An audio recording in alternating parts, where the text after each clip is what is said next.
Shalom mes bien-aimés, nous revenons encore vers vous. Nous avons été interrompus à cause du réseau qui balançait, donc nous avons été interrompus. Et nous reprenons, et surtout nous reprenons le message, l'enseignement sur les conditions du salut. C'est vraiment important que nous en reparlions parce que c'est vraiment important pour faire asseoir la foi des uns des autres. Pour donner l'opportunité à ceux qui nous ont suivis jusque-là de pouvoir recevoir Christ comme Seigneur et Sauveur et pour être sauvés.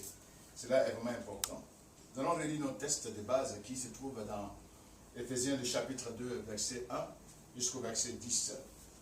Paul s'adresse ici à l'église d'Éphèse. Il a dit, vous étiez morts par vos offenses et par vos péchés, dans lesquels vous marchiez autrefois selon le train de ce monde, selon le prince de la puissance de l'air, de l'esprit qui agit maintenant dans les fils de la rébellion. Nous tous aussi, nous étions de leur nombre et nous vivions autrefois selon les convoitises de notre chair, accomplissant les volontés de la chair et de nos pensées, et nous étions par nature des enfants de colère comme les autres. Mais Dieu qui est riche en miséricorde, à cause du grand amour dont il nous a aimés, nous qui étions morts par nos offenses, nous a rendus à la vie avec Christ. C'est par grâce que vous êtes sauvés. Il nous a ressuscités ensemble et nous a fait asseoir ensemble dans les lieux célestes en Jésus-Christ, afin de montrer dans les siècles à venir l'infinie richesse de sa grâce par sa bonté envers nous en Jésus-Christ. C'est par grâce que vous êtes sauvés par le moyen de la foi, et cela ne vient pas de vous, c'est le don de Dieu. Ce n'est point du moins par les œuvres, afin que personne ne se glorifie. Car nous sommes son ouvrage ayant été créé en Jésus-Christ pour de bonnes œuvres que Dieu a préparées d'avance, afin que nous les pratiquions. Dans ce texte adressé par Paul à l'église d'Éphèse, c'était une lettre circulaire, il leur rappelle les conditions antérieures et l'état spirituel dans lequel ils se trouvaient.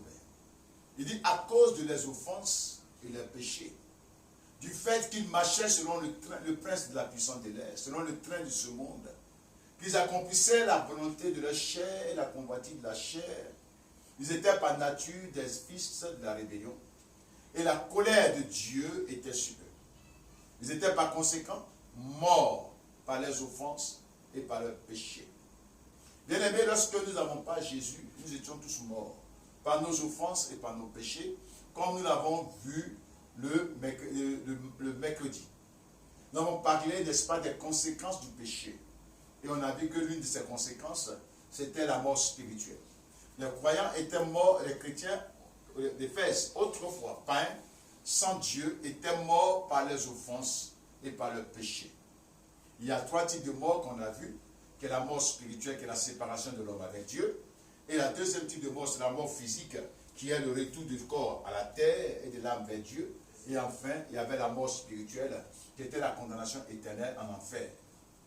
Bien aimés, les Éphésiens étaient morts. Mais ce qui ressort ici, c'est que Paul dit que, au verset 2, nous aussi nous étions de leur nom. Donc, il se met aussi dans le lot des personnes mortes. Alors, nous croyons que Paul était un pharisien, il était judaïsant, il était attaché à la religion juive, il croyait en Moïse, aux écrits, et il disait que lui-même, qu'il était le plus zélé, et que aucun homme de sa génération ne pouvait, n'est-ce pas, lui reprocher quelque chose en ce qui concerne l'observation des rites mosaïques. Il était très engagé, et c'est dans ce zèle-là pour lequel, n'est-ce pas, il a persécuté l'Église. Parce qu'il voyait l'Évangile comme, n'est-ce pas, une hérésie contre la vraie foi de Dieu, et il a combattu les chrétiens. Il a même fait emprisonner femmes et hommes et enfants.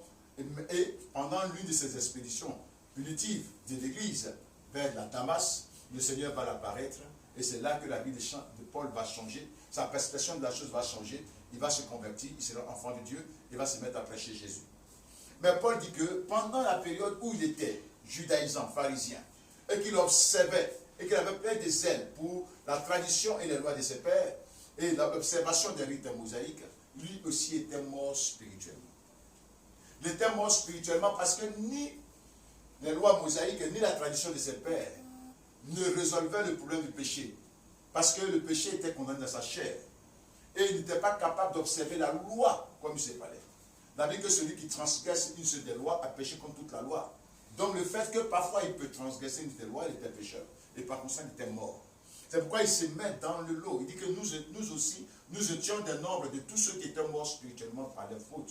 Et il dit que nous marchions. Est-ce qu'il dit au verset 2? Il dit que nous marchions autrefois. Nous marchions autrefois selon les convoitises de la chair et accomplissant les désirs de notre chair.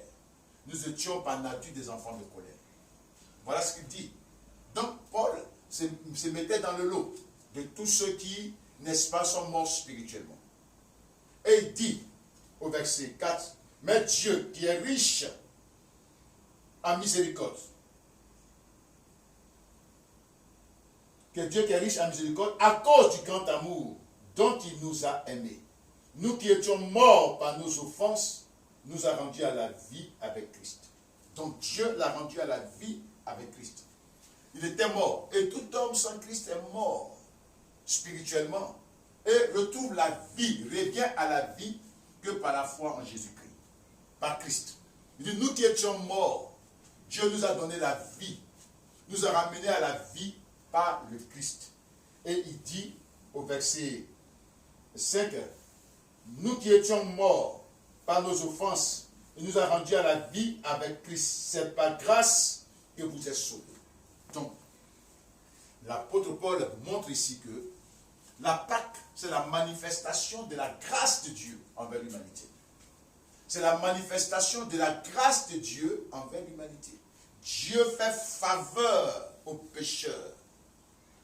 Nous avons vu dans la définition du péché que le péché, n'est-ce pas, imposait un démérite aux pécheurs, aux coupables. Ça veut dire que nous étions tous des pécheurs, donc par conséquent, nous ne méritons rien de Dieu. Nous ne méritons pas la faveur de Dieu. Nous ne méritons rien de Dieu. On ne peut rien réclamer à Dieu parce qu'ils sont tous des pécheurs. Et s'ils sont dans des situations, c'est parce que ce sont les conséquences de nos péchés. C'est pourquoi Paul dit que c'est par grâce. Le salut, la Pâque, c'est la manifestation de la grâce de Dieu pour le salut de l'humanité. Amen. La Pâque, c'est la manifestation de la grâce de Dieu. Dieu a offert son Fils. Et il dit, c'est par grâce que vous êtes sauvés. Au verset 8, il dit, c'est par grâce que vous êtes sauvés par le moyen de la foi. C'est un don de Dieu. Bien-aimés, on est sauvé par la foi. La foi est le moyen par lequel on obtient la grâce de Dieu. La foi est le moyen par lequel on reçoit le salut. C'est pourquoi je voudrais vous parler de la condition du salut. De l'obtention du salut. La condition de l'obtention du salut. Quelle est la condition pour obtenir le salut? Bien-aimé, Dieu a aimé le monde qu'il a donné Jésus. Le salut est un don que Dieu fait. Dieu nous fait un don à tout le monde, à l'humanité entière, pour qu'elle passe de la mort à la vie, pour qu'elle soit sauvée, pour que l'humanité soit délivrée de la condamnation éternelle, que l'humanité ne soit pas sous le poids du péché, que l'humanité ne soit pas esclave du péché, que l'humanité ne soit pas condamnée pour l'enfer, que l'humanité, n'est-ce pas, ne soit pas sous l'autorité des démons, des puissants des ténèbres. C'est un don. C'est un don. C'est un don que Dieu fait, le salut à l'humanité. Et c'est par la foi qu'on reçoit ce don. La foi est la seule condition pour recevoir ce don. La foi, qu'est-ce que c'est? La Bible définit la foi comme la ferme assurance des choses qu'on espère. Alors si tu espères fermement que le salut, obtenir le salut en Jésus-Christ, est effectivement c'est lui l'auteur du salut, c'est lui qui est le don de Dieu pour ton salut, si tu crois fermement, c'est ça, la première partie de la foi. La foi, c'est la ferme assurance. La ferme assurance des choses qu'on espère. Bien aimé, selon Hébreux chapitre 11, le verset 1. La ferme assurance. Si tu crois fermement que le salut s'obtient uniquement que par Christ, déjà c'est la première étape de la foi. Mais c'est là aussi la démonstration. La démonstration des choses qu'on espère. C'est-à-dire que tu crois fermement que sans Christ se trouve le salut. Que Christ est le don de Dieu. C'est par lui que le don du salut est donné. C'est vrai, il faut croire fermement. Les apôtres croyaient fermement cela. Lorsqu'il fut arrêté par le Sanhédrin dans Actes chapitre 4, le verset 12, il leur a dit ici, jugez en vous-même. Est-il convenable que nous ne parlions pas des choses que nous avons entendues et vues? Jugez en vous-même que nous devons vous obéir et désobéir à Dieu. Il dit non, car nous ne pouvons ne pas parler de ce que nous avons entendu et vu. Car il n'y a sous le ciel aucun autre nom qui a été donné parmi les hommes. Pour eux, le seul nom qui est donné parmi les hommes pour être sauvé, c'est Jésus. Jésus est le don de Dieu. C'est le sacrifice offert par Dieu, le sacrifice fait par Dieu lui-même pour notre salut. En tant qu'agneau de Dieu, il est le sacrifié de Dieu. L'agneau sacrifié de Dieu. C'est Dieu qui se sacrifie pour notre salut. Et il n'y a pas de nom parmi les hommes qui a été donné par lequel nous devons être sauvés, si ce n'est le nom de Jésus-Christ. Alors, pour eux, cette conviction n'était marquée d'aucun doute, parce que pour eux, il n'y a sous le ciel aucun autre nom qui a été donné. C'est pourquoi l'apôtre Paul dit, n'est-ce pas, dans Philippiens, le chapitre 2, verset 6, il dit que lequel existait en forme de Dieu n'a pas regardé comme une proie à arracher sa rivalité avec Dieu, mais s'est dépouillé, devenant un homme, comme un simple homme. Il a été obéissant jusqu'à la mort de la croix. C'est pourquoi Dieu l'a souverainement élevé et l'a fait asseoir à sa droite. Afin qu'au son du nom de Jésus-Christ, tout genou fléchit dans les cieux et sur la terre, toute langue confesse que Christ est Seigneur. C'est clair pour lui. Jésus est la seule condition pour le salut. Est le seul nom par lequel les hommes sont sauvés. C'est lui que Dieu a souverainement élevé à faire asseoir et a établi comme Seigneur. Au son de son nom, tout genou fléchit dans les cieux, sur la terre et sous la terre, confesse qu'il est Seigneur. Parlant toujours de cette foi, il a dit aux chrétiens de Rome du moins, des Romains, il leur a dit ceci, dans Romains chapitre 10, verset 9. Il dit que si tu confesses de ta bouche le Seigneur Jésus, voyez, confessez que Jésus-Christ est le Seigneur. Confessez qu'il est le Seigneur, par qui on a le salut. Il dit le Seigneur Jésus. Et si tu crois dans ton cœur que Dieu l'a ressuscité, en parlant de résurrection, il parle aussi de mort. Et la résurrection intervient après la mort. Quand il y a mort, il y a résurrection. Alors si tu crois de tout ton cœur que Christ est mort pour tes péchés, il est mort pour te sauver et qu'il est ressuscité pour te donner la vie, il dit tu seras sauvé. Amen. Donc, la foi, c'est la ferme assurance. C'est l'assurance dans la mort et dans la résurrection de Jésus-Christ comme condition pour lui, comme, n'est-ce pas, moyen du salut. Comme l'objet du salut, du moins. C'est ça. Il faut croire de tout ton cœur. Si tu crois de tout ton cœur, il faut en être convaincu. Et ensuite, l'autre partie de la foi dit, c'est la démonstration. Quand on croit au Seigneur Jésus-Christ, on se répand de ses péchés. On se répand de ses péchés. Et c'est ce que l'apôtre Paul dit. L'apôtre Pierre dit, du moins dans Actes chapitre 2, après verset 37, quand les gens lui ont posé la question, après sa prédication, lors de la Pentecôte, il leur a dit ceci. Quand ils ont posé la question, cette question était celle-ci. Frères, que ferons-nous? Puisque nous croyons maintenant, nous croyons que c'est Jésus-Christ le seul nom qui a été donné, par lequel on est sauvé. C'est lui qui a reçu du Père le Saint-Esprit qui l'a répandu sur vous. C'est lui le Messie, c'est lui le Fils de Dieu. Alors qu'est-ce qu'on doit faire maintenant pour être sauvé? Pierre leur a dit quoi? Répentez-vous. Répentez-vous. Donc c'est la partie démonstrative de la foi.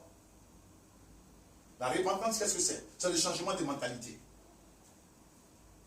C'est d'accepter qu'on est pécheur. Reconnaître. Lorsqu'on sait que Christ est mort pour nos péchés, que nous sommes des pécheurs, alors notre perception des choses change. On reconnaît qu'on est pécheur.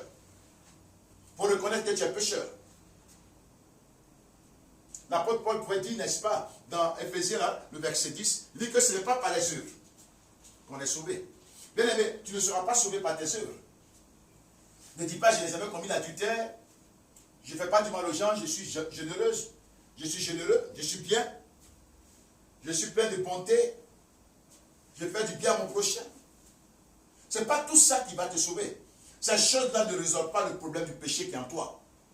Ta nature est corrompue et Dieu a condamné le péché dans ta chair. Dieu t'a déjà condamné depuis le péché d'Adam comme pécheur. La Bible dit que par un seul homme, par le péché d'un seul homme, le jugement est devenu condamnation. Tu as été condamné comme pécheur.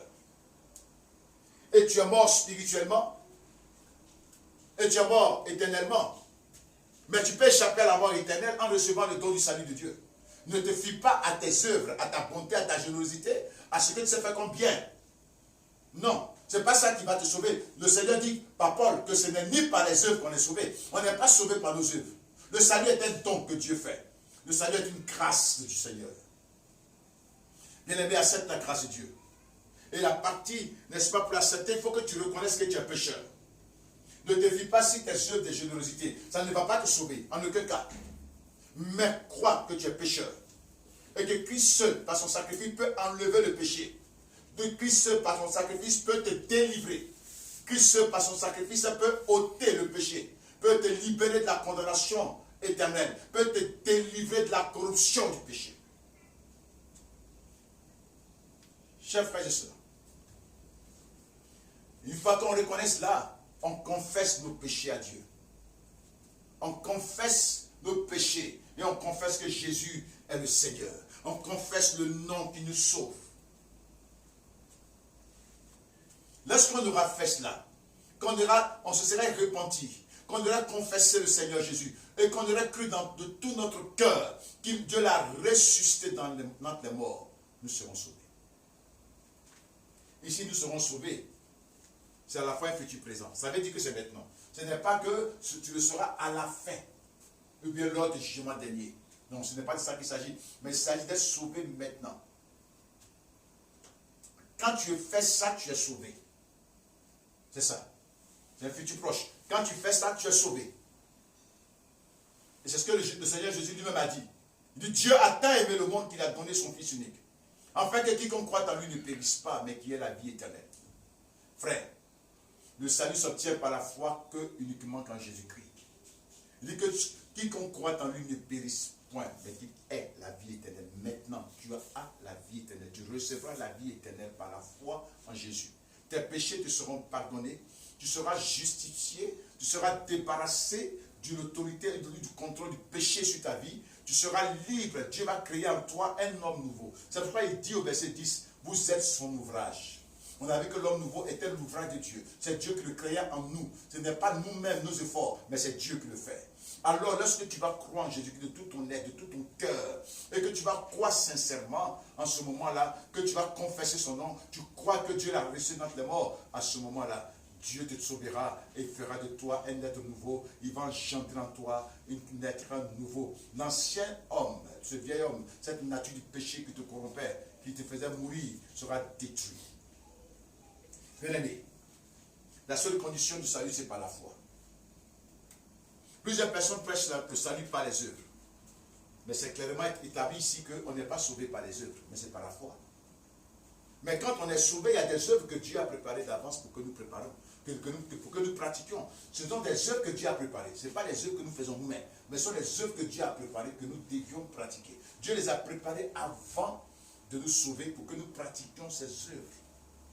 Donc les œuvres ne sont pas nos moyens de notre salut, mais les œuvres sont, n'est-ce pas, la preuve de notre salut. Amen. Quand on est sauvé, on pratique les bonnes œuvres, les œuvres que Dieu a préparées d'avance, pour que nous les pratiquions, pour que nous les exercions, pour que nous les pratiquions. Et cela est vraiment important, de retenir cela et de comprendre ça. Mais on n'est pas sauvé par les œuvres. Vous savez, le salut par les œuvres de la loi a été déjà l'objet de discussion. Dans Galates, le chapitre 3, l'apôtre Paul répond les chrétiens de Galates qui ont été visités par un groupe de serviteurs de Dieu, des chrétiens, des judéo-chrétiens. Ils ont leur dit que ils seront sauvés en observant la loi, les œuvres de la loi. L'apôtre Paul les écrit pour les rappeler, pour les ramener à l'ordre, pour dire qu'ils se trompent tous. Alors qu'est-ce que Paul leur dit ici? il dit ici.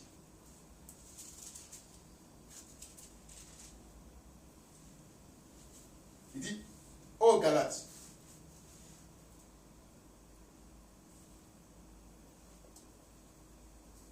dépourvu de sens,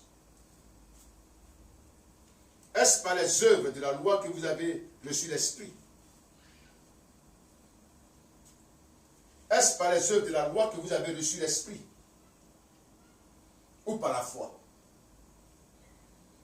Les miracles sont opérés au milieu de vous. Ont été faits par les œuvres de la loi ou par la foi? Vous comprenez? Il les interpelle. Vous dites, mais qu'est-ce qui vous arrive? Pourquoi, après avoir commencé par l'Esprit, vous finir par la chair? Est-ce que le Saint-Esprit qui vous avait été donné, c'est parce que vous avez observé les œuvres de la loi? Les miracles que Dieu a promis, a produit parmi vous et par vous, l'a-t-il fait parce que vous avez observé les rites mosaïques? Ou bien c'est par la foi? Vous comprenez, bien aimé? Et il leur dit que Abraham a été justifié par sa foi et non pas par ses œuvres. Car la Bible dit qu'Abraham crut et Dieu le lui imputa. Frère, le salut s'obtient par la foi et non pas par les œuvres de la loi. Donc si tu veux t'appuyer sur tes œuvres, tu t'égares. L'autre condition qui avait été aussi imposée, avait voulu être imposée à l'Église, c'était le salut par la circoncision. Vous savez, la circoncision, c'est le signe de l'alliance que Dieu a établi avec Abraham. Et Abraham, ce jour-là, en Genèse chapitre 17, a circoncis toute sa maison. Il a même circoncis Isaac après. Et ce signe-là a été vraiment réédité dans l'Ancien Testament avec Moïse. Et tous les Juifs se faisaient circoncis.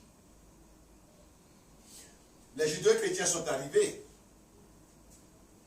dans Actes chapitre 17, chapitre 15 du moins, et exigeaient à ce que les églises qui étaient en majorité des païens, et quand on parle des païens ici, on parle des non-juifs, que ces païens-là puissent se faire circoncis et observer les rites mosaïques avant d'être sauvés. Un grand débat a eu lieu entre Paul, Barnabas et puis ce groupe de personnes-là. Et ils sont tous retrouvés à Jérusalem pour en débattre, n'est-ce pas, avec tous les apôtres là-bas. La question a été soulevée.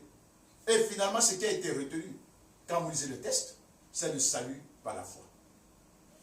Pierre dit que Dieu a fait grâce aux païens en les purifiant le cœur, en leur donnant le Saint-Esprit. Par la foi, et non pas par l'observation des rites mosaïques. Bien aimé, si Dieu te donne le Saint-Esprit sans que tu ne mettes, que tu n'aies pratiqué les œuvres de la loi, c'est que le salut s'obtient par la foi. Parce qu'il est écrit, le juste vivra par la foi. Frère, la foi est la seule condition du salut. Ce n'est ni par les œuvres qu'on est sauvé. Ce n'est ni par la circoncision, par le fait qu'on enlevait, n'est-ce pas, le prépuce du sexe masculin, qu'on est sauvé. Et si c'était la circoncision, qui était comme condition du salut, mais là la circoncision concernait que les hommes et non pas les femmes. Il n'y a pas question d'incision dans la Bible. L'incision est un peu culturelle, elle est un peu africaine et puis autre. Mais la circoncision, c'est vraiment ce qui concerne que les hommes. Alors le salut, c'est pour les hommes et non pas pour les femmes. Or, le salut, c'est pour tout le monde, homme comme femme. Et cela s'obtient par la foi. Et la Bible dit que les vrais circoncis, c'est nous qui rendons notre culte à Dieu par le Saint-Esprit. Dieu nous a circoncis de son esprit. En nous apportant l'esprit en nous, c'était une circoncision intérieure, pas extérieure. Bien aimé, le salut ne s'obtient pas par la circoncision de la chair qui est faite des mains d'hommes. Le salut ne s'obtient pas par l'observation des œuvres de la loi, ni de la loi elle-même, mais le salut s'obtient uniquement que par la foi en Dieu, en Jésus-Christ, la foi en Christ. Dieu a tant aimé le monde, afin que quiconque croit, qu'il a tant aimé le monde qu'il a donné, qu'il a moins donné son Fils unique, afin que quiconque croit en lui ne périsse pas, mais qu'il ait la vie éternelle. Bien-aimé, Jésus a dit que je me tiens à la porte et je frappe, si quelqu'un entend, j'entrerai. Le Seigneur dit, je ne mettrai pas dehors celui qui vient à moi. Et que sa volonté, c'est que le pécheur ne meurt pas. Le méchant ne meurt pas dans ce péché. Mais que c'est de toute sa mauvaise voie qui vient à lui.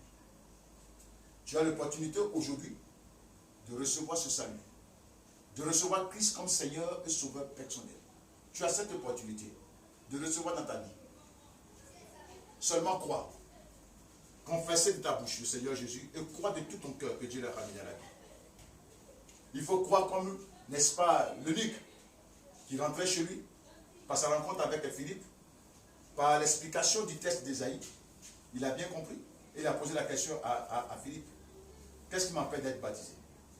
Philippe lui a dit, si tu crois. Il dit que oui, je crois que Jésus-Christ est le Fils de Dieu. Et il a été baptisé. Tout joyeux, il est rentré chez lui. Bien-aimé, tu peux croire. Si tu crois de tout ton cœur, cela est possible. C'est la seule condition pour être sauvé.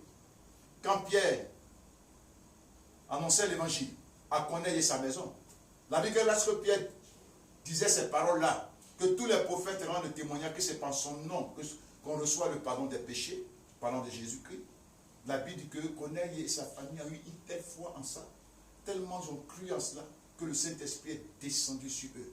Et ils sont mis à louer Dieu et à parler dans une langue.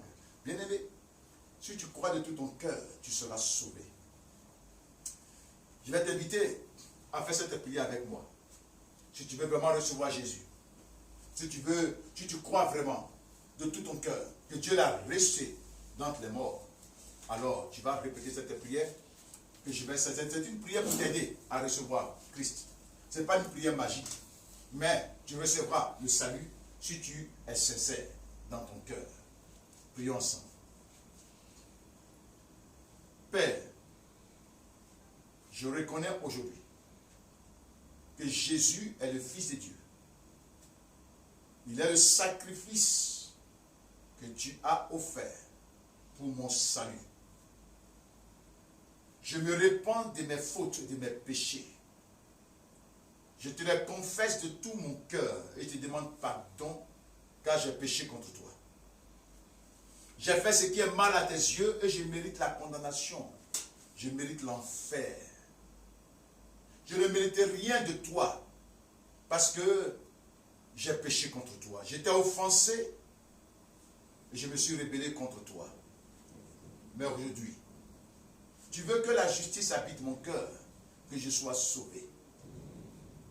Je reconnais que Jésus-Christ est mon Seigneur.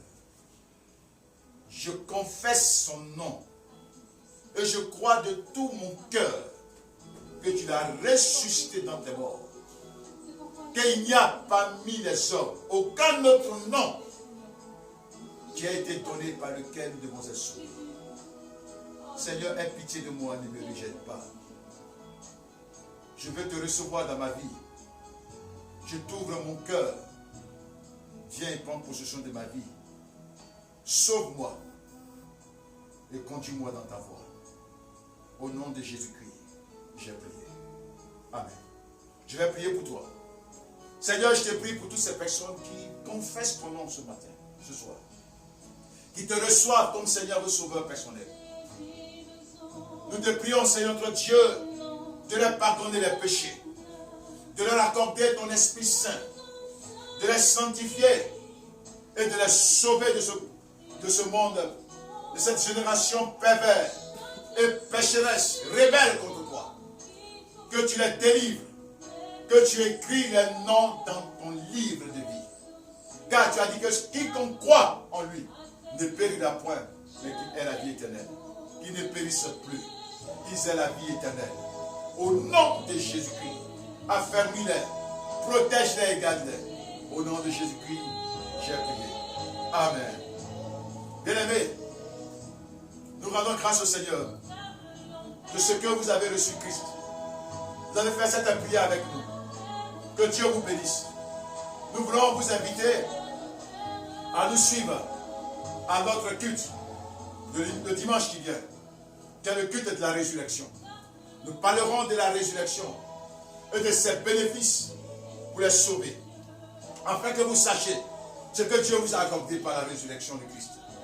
Soyez bénis car le culte aura lieu de 9 h à 10 h. De 9 h à 10 h. Vous pouvez nous joindre sur le numéro 07 65 90 76. 07 65 90 76. Le 41 94 2 fois 65. Ça veut dire 65 65. 41 94 65 65. Et au 45 67 48 25. 47 67 48 25. Vous pouvez écouter ce message sur notre page YouTube, EBM Vainqueur des Guitry. Et puis, vous pouvez entrer en contact avec nous sur le compte WhatsApp de l'église EBM Vainqueur des Guitry. EBM des Vainqueurs. Que Dieu vous bénisse, que la paix du Seigneur vous soit multipliée, bénisse vos familles. Merci et bonne soirée. Amen. Merci.